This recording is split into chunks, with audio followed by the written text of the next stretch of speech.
Welcome, wonderful children of God. How are you all doing? It's Miss Rose. And I'm Mr. Roberto.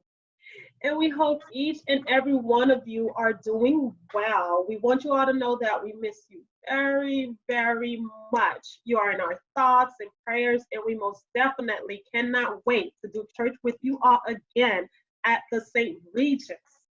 As you may recall from our last session, we as a church community are in the season of Lent, a time for a prayer and reflection.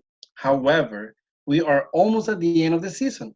Next Sunday will be Palm Sunday, when we remember the stories of Jesus last week in Jerusalem. So today we invite you all to watch the short story about Jesus and three of his closest friends, Mary, Martha, and Lazarus, who lived in Bethany just outside of Jerusalem. This story takes place during the last days of Jesus' life. God's story, Lazarus. So part of God's story is about how Jesus brought a man back to life. And it goes like this. Jesus had three really good friends, Mary, Martha, and their brother Lazarus. One day, Lazarus got really sick.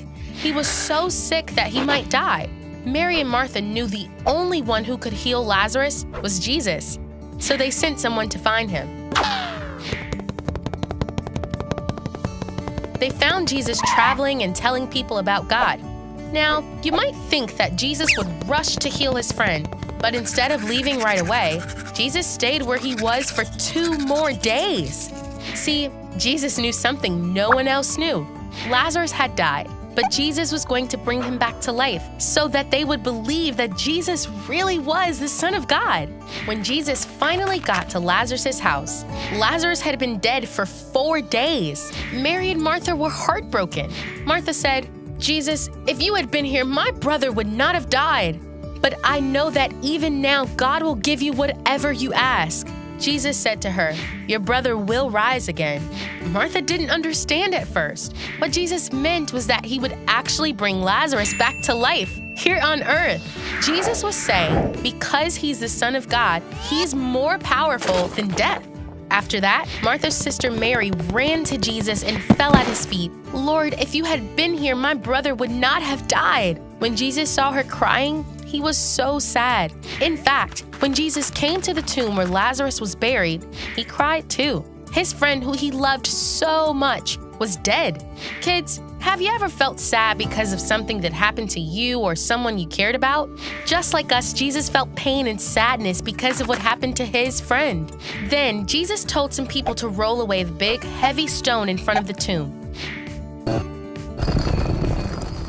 He looked up and prayed, "Father, I know that you always hear me." Then he called out in a loud voice, "Lazarus, come out!"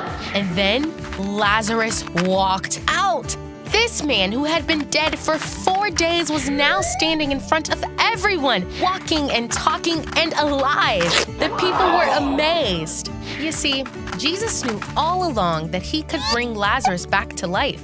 Jesus wanted people to see who he was, the Son of God. He wanted people to see God's greatness, that God could do anything, even bring someone back from the dead. And Jesus was about to do something even more incredible. He himself was about to die for us, be buried in a tomb for 3 days, and then come back to life.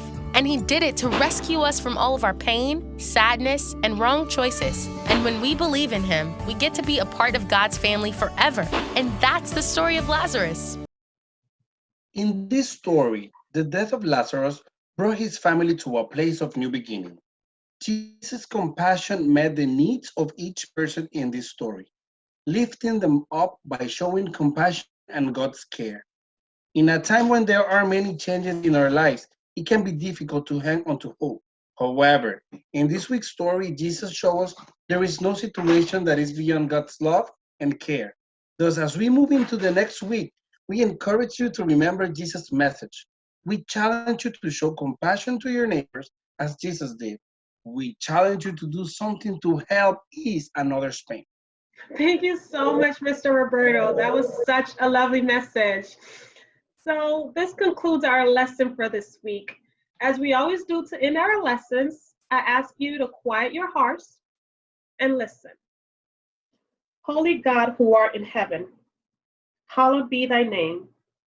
Thy kingdom come, thy will be done in earth as it is in heaven. Give us this day our daily bread, and forgive us our debts as we forgive our debtors. And lead us not into temptation, but deliver us from evil. For thine is the kingdom and the power and the glory forever. Amen. Amen. Thank you. Oh my gosh, thank you so much for joining us once again. We love you, Church by the Sea, and We we miss you guys. cannot wait to see you all again. Bye-bye. Bye. Love you.